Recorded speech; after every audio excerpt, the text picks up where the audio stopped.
ভারতের রাজনীতিতে এখন বইছে দারুণ নাটকীয় হাওয়া। দীর্ঘদিন ধরে গড়ে তোলা শক্তপোক্ত নেতার ইমেজ ভেঙে এবার এক নতুন পথে হাঁটার পালা শুরু হয়েছে। দেশের ৭৫ বছর বয়সী প্রধানমন্ত্রী নরেন্দ্র মোদী হঠাৎ করেই বেছে নিয়েছেন এক অন্য কৌশল। তরুণ প্রজন্মের মন জয় করতে তিনি এখন ঝুঁকছেন ইনস্টাগ্রামের রঙিন দুনিয়ার দিকে। অথচ এই তো কিছুদিন আগেও তার সোশ্যাল মিডিয়া টাইমলাইন ছিল সম্পূর্ণ ভিন্ন। সেখানে থাকত কেবল গম্ভীর মুখের স্ক্রিপ্টেড বক্তৃতা, আনুষ্ঠানিক সম্প্রচার আর নিখুঁতভাবে সাজানো রাজনৈতিক বার্তা।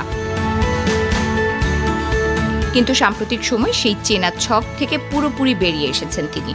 এখন তার প্রোফাইলে দেখা মিলছে get ready with me reel আর তরুণদের উদ্দেশ্যে বলা ক্যাজুয়াল সেলফি ভিডিও।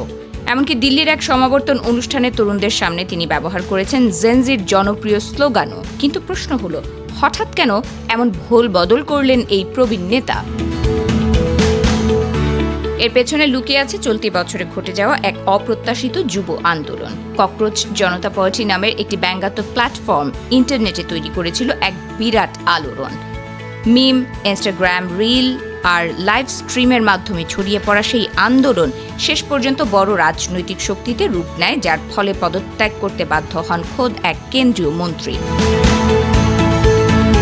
বিজেপির মতো সুসংগঠিত দলও এই আকস্মিক ডিজিটাল ধাক্কায় কিছুটা অপ্রস্তুত হয়ে পড়েছিল, কারণ এতদিন তাদের ডিজিটাল রাজনীতির মূল হাতিয়ার ছিল হোয়াটসঅ্যাপ গ্রুপ এবং এক্স হ্যান্ডেল।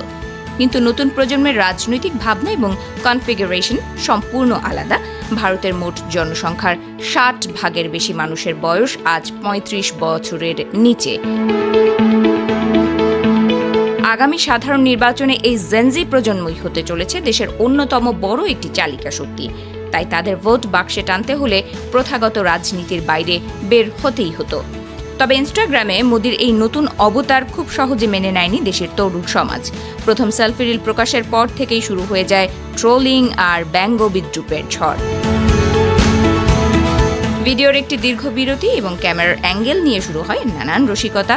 মিম আর রিল বানিয়ে তরুণরা বুঝিয়ে দেয় ডিজিটাল দুনিয়ায় শুধু চটকদার কন্টেন্ট দিয়ে মন জয় করা অত সহজ নয়। বিশ্লেষকরা বলছেন ইনস্টাগ্রামের ভাষা সম্পূর্ণ আলাদা এবং এটি অনেক বেশি প্রভাব কেন্দ্রিক। তাই প্রবীণ এই নেতার নতুন এই সামাজিক যাত্রায় সফলতা পেতে এখনও দীর্ঘ পথ হাঁটতে হবে।